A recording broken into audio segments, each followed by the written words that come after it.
Multiple ప్లేసెస్లో Narayanguda station limits and Dhoolpet station limits ఈ multiple places చేసిన దాదాపు ఒక 160 కిలోల 160 kgs ఆఫ్ ఈ పాపీ స్ట్రా హస్క్ అనేది దొరికింది. సో ఈ పాపీ స్ట్రా హస్క్ అనేది మనకు రాజస్థాన్లో వస్తుంది. వచ్చిన తర్వాత మళ్ళీ it is made opium, pure opium, or it is converted to codeine, morphine, heroin. ఈ codeine, morphine, heroin especially morphine and heroin value international మార్కెట్లో, మన డొమెస్టిక్ మార్కెట్లో సుమారుగా కేజీకి ₹1 దాకా ఉంది.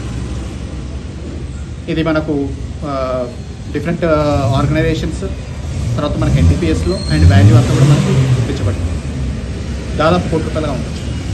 అంటే ఇప్పుడున్న ఈ 160 కిలోలు, 150-160 కిలోల టోటల్ ఈ హస్క్ని ఈ దీన్ని కన్వర్ట్ చేయగలిగితే, రిఫైన్ చేయగలిగితే దాదాపుగా 5 నుండి 5.5 కిలోల దాకా హెరాయిన్ తయారవుతుంది.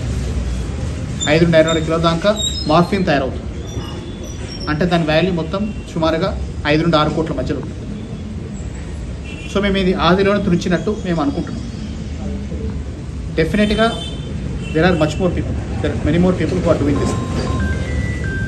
బట్ ఇనిషియల్గా మనకు వచ్చిన ఇన్ఫర్మేషన్, ఇనిషియల్గా మనకున్న ప్రాథమిక సమాచారం ప్రకారం ప్రస్తుతానికి మనం 2 అరెస్ట్ చేశాం.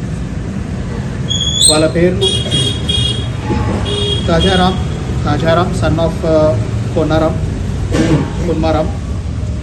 Aged about 20 years. ఇతను ఈ వర్క్స్ ఫర్ పరాస్ అనే మనిషి అనేది మనకు is the king pin for this entire rank. And Paras అనే మనిషి ఇప్పుడు ఇక్కడ హైదరాబాద్లో లేడు, రాజస్థాన్లో ఉంది. అండ్ పరాస్ కొడుకు సన్ దేవేంద్ర కస్నియా. సో నిన్న జరిగిన ఆపరేషన్లో వీళ్ళతో అప్రెండ్ చేయడం జరిగింది. ఈ తేజారామ్ అనే అతను ఈ పరాస్ అండ్ దేవేంద్రకి పనిచేస్తుంది. సో మనకు నారాయణగూడ స్టేషన్ లిమిట్స్లో ఒక ఈకో వ్యాన్, ఒక ఆమ్నీ వ్యాన్లో సుమారు ఒక 50-55 కిలోల దాకా ఇది దొరికింది.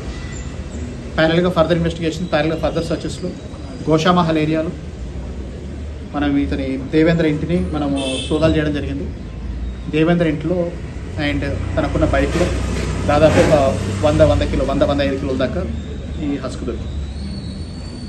పాపీ స్ట్రా అంటాం, ఓపియం పాపీ స్ట్రా. సో ఈ ఓపియం పాపీ స్ట్రా, మళ్ళీ చెప్తాను, opium poppy straw is use to consume, రాగా కన్జ్యూమ్ చేస్తారు. రాగా ఎలా కన్జ్యూమ్ చేస్తారంటే మన యాజ్ సింపుల్ యాజ్ ఛాయ్ చేసేటప్పుడు మనకు టీ మరుగుతున్నప్పుడు ఆ మరుగుతున్న టీలో వేసుకుంటాం. హై లెవెల్ పీపుల్, మామూలు వాళ్ళు కాదు, హై లెవెల్ పీపుల్ అండ్ బాగా డబ్బులు ఇది కొని దాన్ని మన ఛాయలో వేసుకుంటే ఒక మంచి నష అయిపోతుంది. అది కాకుండా ఈ జలేబీ బండ్లు, కిరాణా స్టోర్స్, ఎస్పెషల్లీ కొంచెం రాజస్థాన్ బేస్, ఇది మొత్తం మనకు రాజస్థాన్ బార్మేర్ డిస్ట్రిక్ట్ నుండి వస్తుంది. రాజస్థాన్లో బార్మేర్ డిస్ట్రిక్ట్ మనకు ఆల్మోస్ట్ పాకిస్తాన్ బార్డర్ క్లోజ్గా ఉంటుంది. రాజస్థాన్ బార్మేర్ డిస్ట్రిక్ట్ నుండి మొత్తం సరఫరా అవుతుంది. సరఫరా ట్రైన్ ద్వారా, ఇండివిజువల్ కార్ల ద్వారా అండ్ బస్సు ట్రావెల్స్ ద్వారా కూడా అవుతుంది. అక్కడ నుండి హైదరాబాద్ సరఫరా అవుతుంది. హైదరాబాద్లో వీళ్ళ నెట్వర్క్ ద్వారా ఫాదర్ పరాస్, కొడుకు Devender and one of the workers Tajaram, వీళ్ళు మొత్తం డిస్ట్రిబ్యూట్ చేస్తున్నారు. Not only in Hyderabad district limits, but మాకు వచ్చిన ఇన్ఫర్మేషన్ ప్రకారం, రేడియేషన్ ప్రకారం even as far as Kompally and కూకట్పల్లిలో కూడా వీళ్ళకి కిరాణా షాప్స్ ఉన్నాయి. సో స్పెసిఫిక్ డిస్ట్రిబ్యూషన్ నెట్వర్క్ అంటూ ఏం లేదు. కిరాణా షాప్స్ పెట్టుకోవడం, జలేబీ బండ్లు పెట్టుకోవడం, అక్కడ కిరాణా షాప్స్లో సబ్బులు, ఉప్పులతో పాటు ఇది కూడా అమ్మడం. ఎవరు ఏ కేటగిరీ వాళ్ళకి ఆ కేటగిరీ వాళ్ళకి అది అమ్మడం. సో దీన్ని పాపీ స్ట్రాని ఆ ఛాయలో వేసుకోవడం ముందు మొదలు పెడితే it can be made to poppy. ఈ పాపీ వాల్యూ సుమారుగా 10 లక్షల per kg ఉంటుంది. Or further refining it can be made to codeine, morphine, especially morphine. And morphine value మీకు ఇంతకుముందు చెప్పినట్టుగా దాదాపు ఆల్మోస్ట్ ₹1,00,00,000 ఉంటుంది మనకి ఇంటర్నేషనల్ మార్కెట్లో కిలో. సో మనకు దొరికిన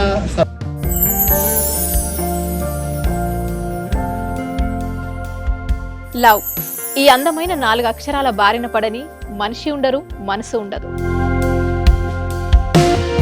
ఈ లవ్ కొంతమంది జీవితానికి సరిపడా మధురమైన అనుభూతులను అందిస్తే, మరికొంతమందికి జీవితాంతం వెంటాడే చేదు జ్ఞాపకాలను మిగిల్చుతోంది. లైలా మజ్ను, పార్వతీ దేవదాస్, ఈ 2 కథల్లో మజ్ను లైలా ప్రేమ కోసం ఎంత పరితపించాడో విన్నాం. దేవదాస్ పార్వతి ప్రేమ కోసం ఎంత పిచ్చోడయ్యాడో చూసాం. కానీ లైలా మజ్ను ప్రేమ కోసం ఎంత ఆరాటపడిందో మనం ఆలోచించలేదు.